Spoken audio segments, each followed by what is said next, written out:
Donc, nous allons résoudre l'équation de Laplace donc, par la méthode DISCAT, la méthode de différence finie.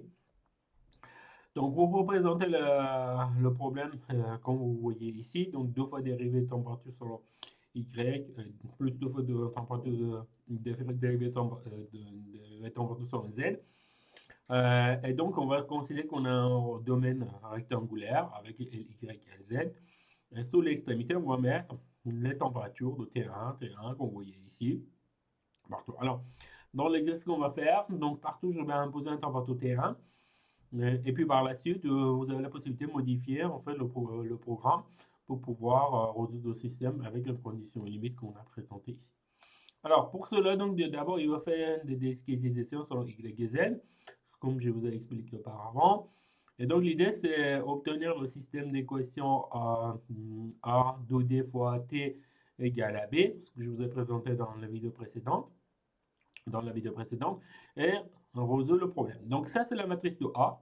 Et ça, c'est le vecteur de B, et le vecteur de T. Et puis, ceci, c'est notre vecteur de B qu'on doit obtenir. Et par la suite, on va calculer. Donc, l'idée, c'est ici, c'est résoudre le système. Résoudre, en fait, de la distribution de chaleur, résoudre l'équation de Laplace en supposant que vous avez un température T1, T1, T1, T2, T3 et T4 à chaque côté. On résout celle-là. Et puis, on va écrire le script MATLAB pour résoudre ce problème. Bon, alors, on a un peu expliqué comment on peut préparer la matrice de D. Dans la vidéo précédente, je vous ai expliqué comment cette matrice-là sera créée petit à petit en augmentant le nombre de divisions selon Y et Z. Et supposons qu'on travaille dans un domaine, je dirais, carré, ça veut dire que Lx et Ly sont identiques. Donc, du coup, le nombre de divisions selon X et Y sont, supposons qu'ils sont identiques. Donc, on va arriver à l'approximation que je vous ai montrée dans la vidéo précédente. Alors, maintenant, je vais vous présenter le programme qu'on va utiliser pour résoudre ce problème-là. Alors, c'est un problème sur MATLAB. C'est un code MATLAB. Donc, on a quelques lignes, donc clear, CLC, CLF et TikTok, comme on vous a expliqué auparavant. Donc, ça, tic et tac. Donc, tic et tac, il va nous aider à calculer la durée de calcul. Alors, pour cela, je considère que je vais diviser selon x 5 fois, selon y 5 fois. Et je prends n qui est nx moins 2. D'accord? Ça représentera donc par la suite la taille de matrice que je vais générer par la suite. Et je considère que Lx et Ly sont égales à 1 mètre. Donc la largeur, la longueur de votre élément. On considère que vous avez un système à une température, un système carré. Par la suite, je donne la température à droite, à gauche, en haut, en bas. Alors partout où je considère la température, c'est 10 degrés, sauf en haut. Donc ça veut dire que dans ce schéma-là, à gauche, en bas, à droite, la température c'est 10 et ici en haut, la température c'est 50. Et l'idée pour moi, c'est de résoudre ce système-là. Alors tout d'abord, il faut discrétiser selon x, y. Alors attention, dans l'exercice, on a présenté y et z, mais moi je résous dans ceci sous la forme de x, y. Donc ça, y ça doit x et z ça doit y entre guillemets. Donc il y a une petite modification au niveau de notation que vous aurez ici. Alors donc du coup, on va préparer un vecteur de x qui commence par 0 et lx. Et après on donne le pas, donc voilà. Ici, vous avez y qui commence par ly jusqu'à 0 avec un nombre de pas qui est négatif. Alors, ceci montre, c'est lié en fait à la numérotation que j'ai fait. J'avais fait la numérotation que j'avais faite, j'ai commencé en haut, j'ai descendu vers le bas. Donc, pour les visualisations, d'abord, je calcule les valeurs y qui sont en haut et après, je calcule les valeurs y qui sont vers le bas. Donc, c'est la petite nuance qu'on vous avez ici. C'est ceci. Et ceci est lié à ce que je vous ai montré par la numérotation parce que je commençais à numéroter en haut, après j'ai descendu en bas. Si je numérotais en bas et je montais en haut, donc ceci aussi pouvait être 0 jusqu'à Ly avec un incrément positif. Donc c'est juste un point de vigilance qu'on doit tenir en compte ici. Alors maintenant il faut préparer la matrice 2D. Alors on a expliqué dans l'exercice précédent qu'on peut le faire. Donc on peut le faire avec Cron, hein, le produit tensoriel de Kronecker, de MATLAB.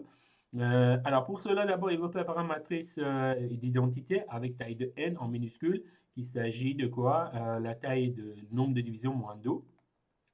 Donc c'est une matrice carrée. Par la suite, on va préparer une matrice 1D. Donc la matrice 1D, on vous a expliqué comment on peut le faire. On va faire avec Toplitz. On doit valeur moins 2 et 1. Et puis après, on ajoute le vecteur avec les valeurs 0 qui est n moins 2. voilà, ça on a déjà expliqué lorsqu'on a expliqué résoudre les systèmes en 1D. Et après, pour créer un 2D, dans l'exercice précédent, on vous a montré dans le TD6, on vous a montré comment on peut le faire. Il faut faire un cron I virgule A1D plus cron A1D virgule I. Et la somme de tout ça, il va nous donner directement la matrice que vous voyez ici. Donc cette matrice-là, ce sera générée. Donc ça, on a déjà discuté auparavant. Et maintenant, ce qu'on doit faire, on a préparé maintenant le vecteur de B. Donc le vecteur de B, on peut le préparer en préparant un vecteur avec les valeurs 0. Bien sûr, on prend la taille de la matrice de A. Donc la matrice de A, on obtient cette taille-là, on le met ici. Donc ça sera donc, la taille de notre vecteur. Et puis après, on donne les valeurs en haut, en bas, et puis aussi à gauche, à droite. Donc voilà, donc ce qu'on est en train de faire, on va donner B à 1. Donc ça donne le coin inférieur à gauche, par exemple, cette température. B1, N1, ça pose un coin inférieur de droite, donc il va vous donner la température ici. Et tous les coins inférieurs à gauche et tous les coins supérieurs à droite, là, on peut le préparer sous cette forme-là. Donc vous voyez ici, la température à gauche, droite, à droite, en bas. Et puis, vous avez les valeurs n-1, n. Donc là, vous voyez qu'en fait, on commence par n-1 fois n plus 1. Et après, une fois qu'on a terminé celle-là, on a n-1 fois n et plus n. Et après, on obtient les valeurs. Donc, du coup, en fait, vous avez les valeurs de B qui sont déjà préparées sous l'extrémité. Mais il faut remplir encore les valeurs aussi à l'intérieur. Donc, ce qu'on a fait, on a fait juste des températures sous les coins. Ça veut dire qu'en fait, on a donné des informations sous les coins, à droite, à gauche, en haut, en bas, sous les coins. Mais par contre, on n'a pas donné les informations à l'intérieur ici, sur les lignes qui sont à côté, à droite, à gauche et en bas, en haut. Alors pour cela, donc, du coup, on va préparer un boucle. Et ce boucle-là, il commence d'où jusqu'à m-1, parce que tout ce qui est le début et la fin, on a déjà donné, d'accord? Donc, il faut qu'on donne les points intermédiaires sur les frontières. Et pour cela, on utilise le code suivant. Et donc aussi, on a les valeurs à gauche, on a les valeurs à droite, on a les valeurs en haut et on a les valeurs en bas. Donc, on a toujours une valeur négative, mais cette valeur négative, c'est lié à développement qu'on a fait et ce qu'on voit aussi exactement dans l'équation qui est ici. Alors ici, on a considéré que le température partout, c'est identique. Donc, ça fait moins 2 fois T1, par exemple. Mais dans l'exemple qu'on a ici, donc, ça doit tomber à droite, ça tombe à gauche, etc. Donc, ça, ça présente la valeur de température, la valeur de B qu'on va trouver à l'intérieur du domaine. Ça, ce sont les valeurs qu'on va trouver sous les cours. Alors, une fois qu'on a préparé ça, bon, donc, du coup, il faut résoudre le système. Et pour résoudre le système, qu'est-ce qu'on va faire? On a écrit A, 2, D, la matrice qu'on a fait, inverse de cette matrice-là, fois vecteur de B. Mais normalement, pour le système de résoudre d'équations, résoudre le système d'équations linéaires sur MATLAB, vous faites la matrice anti-slash B et donc vous aurez la température. Donc ça va vous donner la température. Et dans les points qu'on cherche ici, c'est-à-dire on obtient les points, la température de ces points-là qu'on ne les connaît pas. Donc, du coup, on va le déterminer. Par la suite, ce qu'on doit faire, donc, du coup, on doit ajouter les valeurs de température sur l'extrémité, c'est-à-dire sous les bords. On va les ajouter à l'intérieur d'une matrice. Et après, par la suite, il faut les visualiser. Alors, ici, il y a un peu de subtilité là-dessus, c'est qu'en fait, les valeurs de t qu'on calcule, ils sont sous la forme d'un vecteur, mais en réalité, lorsque je vais y visualiser les résultats, je vais présenter les résultats sous la forme d'un grid. Ça veut dire quoi? En fait, la valeur de température finale que j'ai besoin de cette valeur de température sous la forme d'une matrice, pas sous la forme d'un vecteur. Donc, par contre, les valeurs de température que j'ai calculées sur tous les points, je les présentais ou je les obtenues sous la forme d'un vecteur. Donc, j'utilise la commande reshape. C'est une commande qui nous permet de convertir en fait les vecteurs sous la forme d'une matrice. Donc, on donne reshape, on donne le vecteur, on donne la taille n à n. Donc, il va préparer une matrice n fois n et il met les valeurs à l'intérieur et je fais un transposé. Donc, je prépare transposer cette matrice-là. Et puis, par la suite, ce que je vais faire une initialisation pour la nouvelle valeur dans la matrice. Donc, T final, c'est la matrice que je souhaite à visualiser. Et après, je fais le remplissage de la matrice à gauche, le remplissage de la matrice à droite, en haut, en bas. Et aussi, je donne le domaine qui varie entre 2 jusqu'à Nx-1 et do Ny-1. Donc comme ça, je peux remplir la matrice. Donc les valeurs que j'ai retrouvées ici avec tes domaines, donc je vais préparer juste une matrice à partir du vecteur t thème, je trouve une matrice qu'on dit tes domaines, mais dans tes domaines, j'ai juste les valeurs qui sont à l'intérieur de domaine, mais je n'ai pas les valeurs à droite, à gauche et en haut, en bas. Ça veut dire que je n'ai pas les valeurs sur les conditions limites. Donc, du coup, ce que je prépare une nouvelle matrice qui s'appelle T finale. Et donc, je donne ces valeurs sur les extrémités, sur les parois, enfin sur les conditions limites.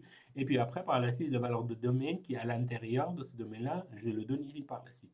Donc, au final, je vais trouver un T final, une matrice T finale, dans laquelle j'ai la valeur de température calculée, plus les valeurs de température au niveau des conditions limites qui sont ici. Et puis après, ce que je vais faire, je vais utiliser comme mon mesh grid. Donc, je dis x grid, y grid, x, y. Donc, x, y, ça correspond à la division que j'ai, le vecteur x, y que j'ai ici. Et après, je dis pi colère, d'accord? Et donc, je dis x grid et y grid intercolaire. Et par la suite, j'ajoute des labels, color map, etc. Et donc, vous pouvez un peu pour raffiner, un peu travailler là-dessus, mais vous pouvez ajouter certaines commandes ici pour ajouter les labels selon x, selon y, changer un peu le style de colère, la cartographie ou le compte de la contour que vous obtenez. Vous pouvez ajouter un label sur le barre verticale. Donc, on dit par exemple color bar, par exemple, et par la suite, vous écrivez les informations nécessaires sur le barre vertical qu'on va obtenir lorsqu'on obtient la distribution de température. Bon, maintenant, je vais exécuter le code. Donc, lorsque j'exécute le code, vous voyez, donc là, j'ai 1, donc vous voyez, c'est 1 mètre, ici c'est 1 mètre. Vous avez les distributions de température. On a dit qu'à gauche, à droite, en haut, la température c'est 10 degrés, et en haut, la température c'est 50. Donc, ce qu'on voit que c'est bien respecté, mais vous voyez, à ces points-là, on n'a pas de température de 10 degrés, ici non plus. Donc, là, en fait, ceci est lié au nombre d'éléments de division qu'on a fait. Donc, si on augmente le nombre de divisions, par exemple, à la place de, par exemple, ça, on fait, par exemple, on dit 10. Donc, la situation va s'améliorer. Bien sûr, le temps de calcul va un peu diminuer. Donc, vous voyez quand ici, à gauche, en bas, à droite, la température à peu près, c'est 10 degrés. Et en haut, toujours la température 150. Donc, je peux augmenter encore le nombre de divisions. Je peux dire, par exemple, 4 fois, par exemple. Donc, je fais 20 fois 20 fois. 20 fois 20. Et donc, vous voyez que là, commence à un peu améliorer. Bon, on peut augmenter encore plus, etc. Donc, je peux dire, par exemple, 10 fois, 10 fois.